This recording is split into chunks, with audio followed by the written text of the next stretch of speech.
On entend que vous Vaut mieux tard que célébrez jamais. Zoran Mamdani. Il est ouvertement pro-palestinien et il a repris en son temps un slogan, le slogan mondialiser l'intifada, en clair, faire la guerre aux juifs partout dans le monde. Et quand on lui demande de condamner le 7 octobre, et bien souvent il botte en touche, il répète que le problème c'est l'occupation d'Israël. Est-ce que ça ne vous choque pas? Il y a trois fausses informations dans ce que vous venez de dire. D'abord, le fait que ça voudrait dire faire la guerre aux juifs partout dans le monde. Comment vous traduisez ça, mondialiser l'intifada? Je veux bien votre définition. Je vais corriger vos trois contre-informations avant de répondre à votre question. Mais mondialiser Deuxièmement, il n'a pas utilisé ce slogan. Ça, c'est une deuxième contre-information. Si, il l'a utilisé, il a repris à son constat. Pas récemment, il ne l'a pas utilisé. On lui a posé la question de savoir si ça le choquait que des jeunes personnes l'utilisaient. Et il a dit, je ne suis pas là pour faire la police des mots. Et vous traduisez ça par le fait que lui a utilisé ce slogan. Il l'a repris pardon, madame, de vous le dire. Pardon, madame, de vous le dire, mais je crois que vous êtes ici pour informer les gens et pas les désinformer. Et là, en l'occurrence, par votre question, vous les désinformez. Dans cette interview, Emmanuel Bompard démonte point par point les fausses accusations lancées par une journaliste de France Télévisions, Alix Bouillaguet. Non, Mamdani n'a jamais utilisé le slogan « Mondialiser l'intifada ». Il a refusé de faire « la police des mots », ce qui est très différent. Non, l'UNRWA, l'agence onusienne pour les réfugiés palestiniens, n'est pas liée au Hamas, une enquête internationale indépendante l'a clairement établi. Oui, Mamdani a condamné les violences du 7 octobre, contrairement à ce qu'insinue la question piège. Bompard dénonce avec fermeté « Vous désinformez, madame ». Une phrase rare, mais justifiée face à une désinformation orchestrée pour discréditer toute solidarité avec le peuple palestinien. Alors cette semaine, il y a une victoire de la gauche, mais elle se passe outre-Atlantique, une victoire éclatante. C'est vrai. Oui, je vous emmène aux États-Unis. Le nouveau maire de New York, Zoran Mamdani, qui ne s'est pas privé d'interpeller Donald Trump. Donald Trump, puisque je sais que tu regardes, j'ai un message pour toi. Monte le volume. S'il y a bien une ville qui peut montrer à tout le pays comment vaincre Trump, c'est New York, la ville de son ascension. Alors la présidente du groupe LFI à l'Assemblée, Mathilde Panot, a fait une vidéo hier enthousiaste. Elle dit un insoumis va gouverner New York. Est-ce que c'est votre nouvelle icône, Manuel Bompard, Zoran Mamdani? Icône, c'est un mot un peu fort, mais je trouve que sa victoire est une formidable nouvelle. Ça démontre d'ailleurs qu'y compris dans l'Amérique de Donald Trump, il y a une volonté d'une partie de la population de proposer une alternative qui soit une alternative qui se traduit par un changement dans la vie des gens. Et effectivement, du point de vue des propositions politiques que porte Zoran Mamdani, on se sent, nous, les insoumis, très proches. Les propositions qu'il a défendues dans la campagne. Je vous ai donné, par exemple, quelques propositions pour notre campagne des municipales sur la gratuité des cantines scolaires. Je vous ai parlé, par exemple, comment on rend la vie des gens qui habitent dans ces villes moins difficile. Bon, Zoran Mamdani, c'était par exemple la gratuité des transports, c'était par exemple le gel des loyers, qui sont des propositions qu'on a aussi dans notre programme. Donc effectivement, on se sent assez proche des propositions politiques qu'il a portées. Ça ressemble au socialisme à la française, finalement. Les loyers, les bus gratuits, la garde pour les moins de 6 ans. Ça ressemble Alors, au socialisme à la française. Je sais pas si vous voulez faire campagne pour le Parti Socialiste, mais si vous me dites trouver une ville dans laquelle le Parti Socialiste propose le gel des loyers, je veux bien l'examiner avec vous, mais personnellement, j'en ai pas trouvé. Il y a le gel des loyers à Paris? Non, mais ça, c'est la loi nationale, madame. Ça n'a rien à voir avec des mesures municipales.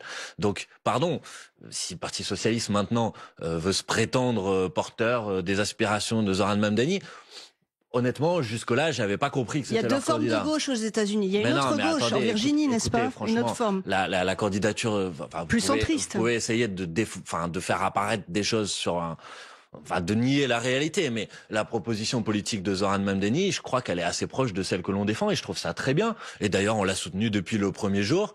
Et si maintenant certains tardivement se mettent à le soutenir, c'est une bonne chose aussi. Manuel Bompard, on entend que vous célébrez Zoran Mamdani. Il est ouvertement pro-palestinien et il a repris en son temps un slogan, le slogan mondialiser l'intifada, en clair, faire la guerre aux juifs partout dans le monde. Et quand on lui demande de condamner le 7 octobre, et bien souvent il botte en touche, il répète que le problème c'est l'occupation d'Israël. Est-ce que ça ne vous choque pas? Il y a trois fausses informations dans ce que vous venez de dire. D'abord, le fait que ça voudrait dire faire la guerre aux juifs partout dans le monde. Comment vous traduisez ça, mondialiser l'intifada? Je veux bien votre définition. Je vais corriger vos trois contre-informations avant de répondre à votre question. Mais mondialiser Deuxièmement, il n'a pas utilisé ce slogan. Ça, c'est une deuxième contre-information. Si, il a utilisé, il a repris à son concert. Pas récemment, il ne l'a pas utilisé. On lui a posé la question de savoir si ça le choquait que des jeunes personnes l'utilisaient. Il a dit, je ne suis pas là pour faire la police des mots. Et vous traduisez ça par le fait que lui a utilisé ce slogan. Il l'a repris pardon, madame, de vous le dire. Pardon, madame, de vous le dire, mais je crois que vous êtes ici pour informer les gens et pas les désinformer. Et là, en l'occurrence, par votre question, vous les désinformez. Donc, personnellement, je n'ai pas non plus utilisé ce slogan. Par contre, je salue l'engagement de Zoran Mamdani contre le génocide en cours à Gaza. Et je dis d'ailleurs que ça lui a valu à peu près les mêmes procès que ceux que subit la France insoumise depuis des mois et des mois de manière particulièrement infecte et particulièrement inacceptable. Donc ne Zoran pas condamner Mamdani, le 7 octobre il a évidemment condamné le 7 octobre. Madame, s'il vous plaît, franchement, donnez des informations qui sont exactes, parce que sinon vraiment... Alors, une information exacte, il lève des fonds pour l'UNRWA, c'est une agence onusienne qui est accusée de collusion avec le Hamas. Madame, ça, c'est pas un problème aussi? L'UNRWA, oui. Vous parlez d'une agence de l'ONU. Il y a eu une enquête qui a été faite sur ce sujet, sur cette soi-disant collusion avec le Hamas. Quelles ont été les conclusions de cette enquête, madame? C'est qu'il n'y avait aucune collusion avec le Hamas. Donc, s'il vous plaît, et c'était une enquête qui était une enquête indépendante et internationale. Mais franchement, vous vous rendez compte de la question que vous êtes en train de me poser? L'UNRWA, c'est une agence humanitaire qui ouvre des écoles pour les enfants palestiniens. Et vous êtes en train de reprocher à Zoran Mamdani de financer l'UNRWA. Vous savez que la France finance l'UNRWA. Et vous savez que heureusement que la France finance l'UNRWA et qu'aujourd'hui Donald Trump veut plus financer l'UNRWA. Mais franchement, je crois que vous êtes vraiment trompé dans votre question. Manuel Bompard, on va aller plutôt sur cette actualité après les incidents à la Philharmonie de Paris, c'est une actualité proche, n'est-ce pas? 4 personnes en garde à vue. Lors de ce concert, il y a donc eu des fumigènes, des heurts. Si vous avez vu les images, ça aurait pu franchement mal tourner. Vous ne pouvez pas empêcher des gens d'exprimer une protestation contre un génocide. Ça, c'est ce qu'a dit Jean-Luc Mélenchon. Vous êtes le seul parti, LFI, à ne pas condamner. Est-ce que ça veut dire que vous validez? Est-ce que ça veut dire que vous cautionnez? Est-ce que c'est responsable? Je cautionne quoi, madame? Que vous cautionnez qu'on importe, qu'on mette de la violence dans un concert parce que c'est l'orchestre d'Israël qui est en train de jouer. Là aussi, attention s'il vous plaît. S'il y a eu de la violence vendredi matin, moi j'ai vu les images, vous les avez vues aussi. C'est pas les personnes qui ont allumé des fumigènes, c'est des spectateurs qui les ont frappés. Donc, si vous plaît. Non, n'inversez pas tout. En fait, le sujet est le suivant. Est-ce que la Philharmonie n'avait pas le droit d'organiser ce concert à vos yeux? Moi, je pense que la Philharmonie n'aurait pas dû organiser ce concert, comme la Philharmonie avait par exemple déprogrammé des artistes russes après l'invasion de l'Ukraine par la Russie, parce qu'il s'agissait d'un concert, d'un orchestre philharmonique officiel qui se prétend d'ailleurs comme l'ambassadeur culturel de l'État d'Israël, dans lequel on allait jouer, et on a joué, l'hymne officiel de l'État d'Israël, avec l'ambassadeur d'Israël. La Philharmonie a dit qu'elle ne le savait pas, que ça n'était pas prévu au programme. Avec l'ambassadeur d'Israël à l'intérieur de la Philharmonie qui se lève et qui chante l'hymne. Et excusez-moi de vous dire que oui, quand un État dont les dirigeants sont aujourd'hui sous mandat d'arrêt de la Cour pénale internationale pour crimes de guerre et potentiellement pour crimes contre l'humanité, je trouve effectivement que ce concert n'aurait pas eu lieu. Et je trouve normal, et je comprends tout à fait que des personnes aient décidé de protester contre l'organisation de ce concert. Et essayer de les faire passer pour des gens violents, alors qu'ils ont fait une action de protestation et qu'ils ont ensuite été frappés. Et qu'ensuite ils ont été frappés à l'intérieur de la salle par des personnes. Si vous êtes contre la violence, vous devriez condamner les gens qui les ont frappés. La polémique a porté sur est-ce qu'on peut risquer des problèmes de sécurité dans une salle fermée. Ça aurait pu extrêmement mal tourner. Et d'ailleurs, ça alimente tout le procès en absence de sécurisation des salles. Et donc, ça renforce tous ceux qui demandent encore plus de sécurité. Donc, au fond, est-ce que vous ne faites pas aussi le jeu de l'extrême droite en cautionnant des actions pareilles? Parce que c'était une salle fermée avec un vrai risque. Vous avez raison, il y a eu des violences. Vous avez raison, il y a eu de la violence. Mais justement, l'arrivée de ces personnes a provoqué aussi des violences. Madame, c'est que ces personnes ont subi de la violence. Eux, ils n'ont pas été violents, contrairement à ce que j'entends sur les plateaux de télévision. Ça aurait pu mal tourner. Maintenant, je vais vous dire franchement, madame, sur la sécurité des salles fermées. Les salariés de la Philharmonie, ils avaient pris position avant l'organisation de ce concert. Et ils avaient dit, dans le contexte actuel, il faut à minima qu'il y ait une remise en perspective politique dans le contexte politique. Mais vous pouvez faire des banderoles, des manifs devant la salle. Vous auriez dit pareil, madame. Vous auriez dit qu'ils ont... Faire des actions comme ça, c'était extrêmement dangereux. C'est une action symbolique et elle n'était pas dangereuse. D'ailleurs, elle n'a produit Aucun autre débordement que des personnes qui étaient dans la salle qui ont décidé de frapper ces gens. Alors si vous voulez, on fait 20 minutes sur le sujet.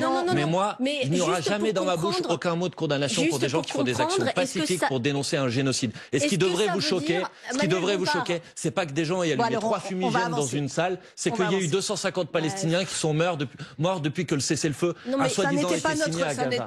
Oui, mais c'est ça qui devrait vous choquer, et c'est de ça dont on devrait parler. Donc le fait que des gens aient allumé 4 fumigènes dans une salle de spectacle. Manuel Bompard, d'autres images qui ont marqué la semaine. Des vidéos révélées par Libération et Mediapart. Elles relancent le débat sur le maintien de l'ordre lors des manifestations de 2023, manifestations contre les méga-bassines à Sainte-Soline. On entend dans ces vidéos, entre autres, des ordres de tir tendus des gendarmes contre les manifestants. C'est une pratique interdite. Françoise Fressoz, une question ? Vous ne faites pas confiance. Là, c'était la question de France. Non, est-ce que vous demandez cette commission d'enquête parce que vous ne faites pas confiance à l'armée ou parce que vous avez un doute sur le gouvernement? Racontez-nous. Parce qu'au fond, toutes les enquêtes sont là. Je fais la transition parce que vous êtes allé un peu vite. Oui, effectivement, on demande une commission d'enquête sur les conditions dans lesquelles le maintien de l'ordre s'est déroulé lors de cette manifestation à Sainte-Soline. Pourquoi on fait cette commission d'enquête, madame? Parce que les vidéos qui ont été publiées cette semaine, ça fait 2 ans qu'elles sont dans les mains de l'inspection générale de la gendarmerie nationale. Mais c'est parce que c'est la gendarmerie nationale, vous pensez qu'ils font de la rétention? Ils font de la rétention d'informations? Je ne fais pas de procès d'intention, madame. J'en reste à des faits. Ces vidéos, elles sont inacceptables. Vous les avez peut-être vues. Il y a ce que vous dites sur les tirs tendus, qui sont une pratique illégale, mais il y a aussi des propos qui sont juste inacceptables, dans lesquels on dit que on va tuer des gens, qu'on est content d'en avoir éborgné. Voilà, est-ce qu'on peut juste mettre dans le contexte? Oui, juste mettre. C'était une journée en effet très violente. Il y a eu aussi de l'autre côté des violences. Des boules de pétanque, n'est-ce pas? Je ne dis pas l'inverse, madame, mais est-ce que ça justifie qu'un gendarme puisse être content quand quelqu'un est blessé? Est-ce que ça justifie qu'on puisse utiliser des pratiques qui sont illégales? Évidemment non. Or, ces vidéos, ça fait 2 ans qu'elles sont dans les mains de l'inspection générale de la gendarmerie nationale. Il s'est rien passé. Oui, qu'attendez-vous de cette commission d'enquête? J'attends qu'on fasse la lumière sur, y compris la hiérarchie, sur qui a donné les ordres, sur comment ça s'est déroulé, sur est-ce qu'il y a des sanctions pour les policiers ou les gendarmes en l'occurrence qui manifestement n'ont pas respecté les règles élémentaires de la déontologie. Vous savez, la police, la gendarmerie nationale, elles sont ce qu'on appelle les détenteurs du monopole de la violence légitime. Et donc ça leur donne des devoirs sur le fait de respecter des cadres déontologiques. Et cette journée, elle a été extrêmement violente. Il y a eu plus de 200 blessés. Il y a des gens qui ont été traumatisés par la violence. Et ce qui s'est passé ce jour-là n'est pas acceptable dans un l'Intérieur a demandé une enquête administrative, ça veut dire que vous n'avez pas confiance dans cette enquête? Je n'ai pas confiance dans la capacité du ministre de l'Intérieur, effectivement, à apporter des réponses sur ce sujet, puisque quand on lui a posé... Non, ça c'était le ministre de la Justice. Quand on lui a posé la question, il a dit que globalement, il n'avait pas vu les vidéos. Peut-être que son rôle, ce serait de les regarder, non? Qu'est-ce que vous en pensez? Une dernière question d'actualité, Manuel Bompard, sur le Mercosur. Apparemment, Emmanuel Macron, je vous emmène là sur complètement autre chose. On est sur un accord de libre-échange de l'Union européenne avec les pays d'Amérique du Sud. Emmanuel Macron trouvait que l'accord était inacceptable en l'état. Il a dit il y a quelques heures qu'il était vigilant, mais plutôt positif. Qu'en pensez-vous? Je pense qu'il est en train totalement de lâcher la France et la position qui est la position assez largement partagée d'ailleurs dans la classe politique française. Et donc je vais vous dire quelque chose, je vais vous faire une annonce. Lors de notre niche parlementaire qui a eu lieu à la fin du mois de novembre, les parlementaires auront l'occasion de dire leur mot sur le sujet puisque nous avons déposé une résolution pour s'opposer et rejeter l'accord de libre-échange avec le Mercosur. Ça n'aura pas de valeur, cette résolution. Ça sera juste un signal, c'est ça? Si l'ensemble de l'Assemblée nationale vote cette résolution pour rejeter l'accord de libre-échange avec le Mercosur, je crois que ça sera difficile pour le président de la République de faire comme si ça n'existait pas. Le président de la République ment aux Français sur ce sujet depuis le début en faisant croire qu'il est opposé à l'accord de libre-échange avec le Mercosur, alors qu'en fait, il s'apprête à capituler en rase campagne. Eh ben, pour notre part, nous refusons de capituler en rase campagne et d'approuver un accord de libre-échange qui aura des conséquences dramatiques pour l'agriculture française, pour l'écologie, pour la santé des habitantes et des habitants. Vous ne croyez pas aux clauses de garantie offertes par Bruxelles? Ces clauses miroirs, en fait, c'est une clause aux alouettes, c'est un miroir aux alouettes, si vous voulez, on va dire comme ça. C'est-à-dire que vous prétendez qu'il va y avoir des contrôles, alors que vous n'avez pas les moyens de garantir et d'assurer ces contrôles. Donc c'est un mensonge qui est fait aux gens. Il faut rejeter cet accord de libre-échange avec le Mercosur. Nous le ferons au Parlement européen et nous aurons l'occasion de le faire aussi à l'Assemblée nationale à travers cette résolution.